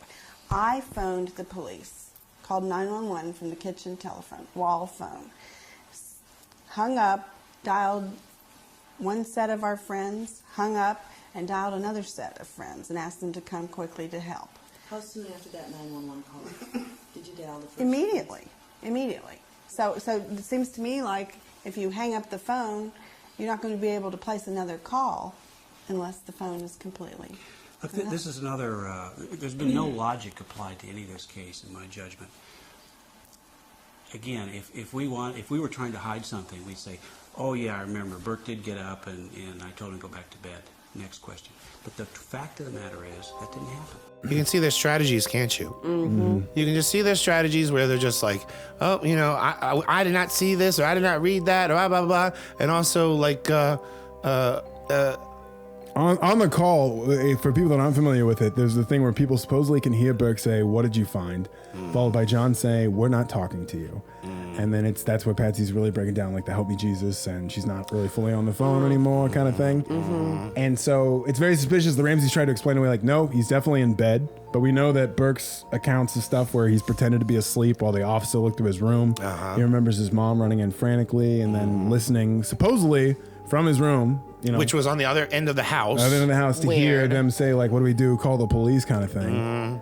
And so it's all very suspicious, and it seems like he was possibly coached on, you just stay quiet. He was coached, and he wasn't good enough to, do what they may have originally hoped they could do with him. It's just because there's too much of just the truth that is shown on him. He's not, he's not one of those like Yale Law Review like sharks who can like go on Newsweek.com and you know what I mean, hold their own. He like, cracks, but it doesn't necessarily have to be a super dramatic Robert Zemeckis kind of way. It's just like, oh, what did he just say? Or what did he not realize Dr. Phil just did? Or, when he means to say pizza, he says pineapple. He stutters over lies and ends up saying the truth. And he was just a 9-year-old kid at this point in time. Yeah. And again, but he was kept away. They kept him where they got him out of that house. He stayed in bed until the Whites got there, and then they got him the hell out of there, and they basically thought they were scot-free on this kid. And it's like, maybe it's a thing. It's like maybe he did injure her, and then he doesn't even know. Again, he doesn't know until the next day that she's even dead. They just told him like, "Oh yeah, your sister's she didn't make it. She's dead now, but she's an angel now, baby. It's not you." But for me, my biggest piece of evidence to me that's the most damning for Burke is we're gonna pull up the map again here. And look at this. Again, we think that, or at least I think that possibly, where she was applied the garrote and all this stuff is where the urine stain is. The urine stain, right? I believe definitely the parents helped cover it up, right, guys? You all agree. At least Patsy did, okay? The one thing is, I don't think she got the full story because the sloppiest part of this whole cover up comes in the paint tray where the brush was taken from. Huh? The paint tray that the brush was taken from, that became the garrote around JonBenet's neck, was placed over the urine stain that JonBenet made, where it looks like her body was dragged from that urine stain. They suggest that there were drag marks from the urine area to where the thing was. And to me, that's a sloppy cover-up where if the parents knew about that, if anything, they were just told there was an accident, don't want to know more from Burke. Yeah, go to start to do the cleanup, and this is the one thing that you miss. Because to me, that's just a sloppy cover-up. It's pee in a dark basement. It's covered up mostly by a tray. Is it flipped over or something like that? No, it's just the tray's just normal. It's just on it. And it's also weird for a kid to think to do that. No, that's a perfect kid thing to do. You think? Yeah, you spill something, you're not gonna clean it up. You cover up the mess. That's a 9-year-old boy response if I ever saw one. And then he's got other things he's trying to figure out, too. And that's the thing. It was placed over it. Somebody knew it was there, but that I don't necessarily think it was a part of Patsy's cover-up. It makes me feel like he moved JonBenet himself and dragged her a little bit to another room, and then when the parents, eventually became involved, they kind of almost like constructing a Macy's Christmas display. They just built a tableau, and they revised it, I think, at least once or twice. I bet he went to them. I bet he went up to them. Yeah, possibly. probably. I mean, when he went up and he was like, that's the thing with John recounting the thing of like, you don't wake up in the middle of the night and kill your kid. Well, maybe you wake up in the middle of the night and find out your autistic little kid killed your youngest kid. Oh God! And I'm not saying he killed her because he's autistic, but he's hit her before, and there's so much tension in this family, in this house, in these lives, and it's a reality. Neglect and his birthday present, which again his birthday was coming up, got opened up. Yeah. And it's like now he got his surprise ruined, possibly by JonBenet. Wow, and aggression. She was running away from him. And Dad put you to bed with the flashlight. Back of the head by the time that he catches up to her at the boiler room from the wine cellar where the presents were, and then she fucking falls, pisses herself on the floor, and then he's like trying to drag her away, and he covers up. Maybe he loosely knows from the movies that they've watched that you're not supposed to touch the body. That leaves evidence. And so in some 9-year-old kid's mind, you devise this weird system in which you can tie this thing and move her body from one room to the other without actually. Oh my God. Oh, like Home Alone. Right. Oh, he just put her in. He just put her in Okay. there, and Patsy did it, and Patsy did the rest of the cover up with the fibers on the paint tray and the fibers on the duct tape. I mean, there's even so many different combinations of overlap, but I agree. I'm glad we all kind of are at this consensus at this point in our investigation. Can I give my one reason why not, though? Oh, yeah. Why I don't? Sure. Please. My one reason against why I don't think it was Berg is that he just got a Nintendo 64. At what point in time are you gonna break to do anything not related to that? That is so true. And also, my sister could have totally been murdered in the house when I got my Nintendo 64, and I would have no idea. I absolutely would have no clue. I would be addicted to it. I mean, Nintendo 64 was fucking amazing. GoldenEye. Mm-hmm. Right? I don't care about no golden showers happening in my house. I got GoldenEye. Right? Right. That's what I'm worried about. The overwhelming evidence does point to him. Cyril Wecht even said in that documentary, it's like nobody could look at this case and not think it was possibly him. And honestly, that might have been what happened with the grand jury. That might have been the case that was presented before them, where it became a thing where they know it's Burke, which is why those two charges the Ramseys got Precisely. makes sense. Exactly. Where it's like you put your daughter in a situation where it allowed her to get murdered, and then you also tampered with evidence. Reckless And they know they endangerment. can't go after Burke, and so the minimum at this thing is you get the parents for covering it up basically, Right. and Witness putting her in this tampering. situation. And then they managed to, get away to certain extents, but you can never run away from the truth. Mm-hmm. And when the truth is No, but if the you have truth. enough money, then you can deal with the litigation that comes along the way. Well, and that's the thing. They've always sued That's Burke true. because, again, he's always been not named as an official suspect anymore. Right. Mm-hmm. So they've had that luxury, Kinda which keep him that's as a a private mistake. citizen. But, maybe our top 10 will change. Maybe Maybe. it'll change. But this I is mean, where it it's did at right earlier. now. After It did change. 39 episodes, this is our top 10. This is our 40th episode now, and I'm just amazed. I mean, it's like watching a baby learn how to walk and buy cigarettes at the grocery store for grandma. For the and first time. I'm it's sorry. beautiful. It makes me want to cry. I think we had different baby experiences. I mean, this is like having a baby. Is it? It's our baby, Bobby. Our baby's 40. Oh, God. It's 40 years old, just like...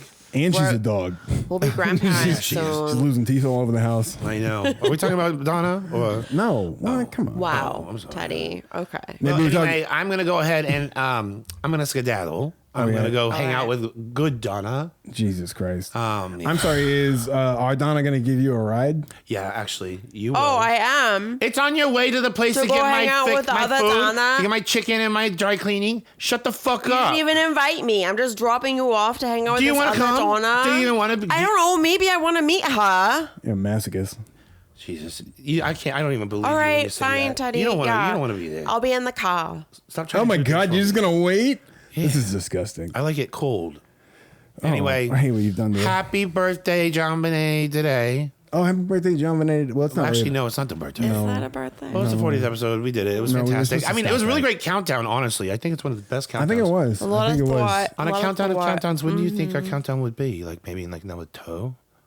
Number, What? No. Like if there was a countdown of JonBenet countdowns. I don't think. I don't know if there's. Where been would a- Oh, we where rank? we would rank Yeah, at top like 10. countdowns. I mean, that's hard to say. maybe number 4? Like I I Billboard. don't know. It's pretty like, how sloppy. do We compete mixed with one around Billboard? halfway through. Yeah, we got fucking Yeah, we got a way to go. we got a lot of progress that we got to work on. Yeah, we got to look more into Don Pa. So Yeah. Yeah, we do. we're gonna get on that. I think I'm gonna go get fajitas with good Donna. So, all right. All right. Well, hey, we love you guys. Yeah, I love you. Thank you for listening. We're gonna Again. keep on doing things. We want to see your top 10 too, or That's give us your true. top 5 or your top 3. Yeah, Put it in the let's know. comments. Make your voice matter. Mm-hmm. And we will talk to you again soon. We're gonna have. We got so much more to tell. Oh, so much more. Bobby was giving me hints at things, and I was getting titillated. My nipples started bleeding. That's why they started bleeding. Just to clear. Because the titillation. It was titillating from Bobby's fucking. You need those nipple his researching. covers. I need nipple. I've got some in the car. That'd be a good brand name for nipple covers. Titillation. Titillation. I love it. We should make that. Yeah, maybe not. All right. Well, hey, I'm Bobby Pavlovsky. And I'm Teddy Ronald Reagan. Just make you. And this is JonBenet today.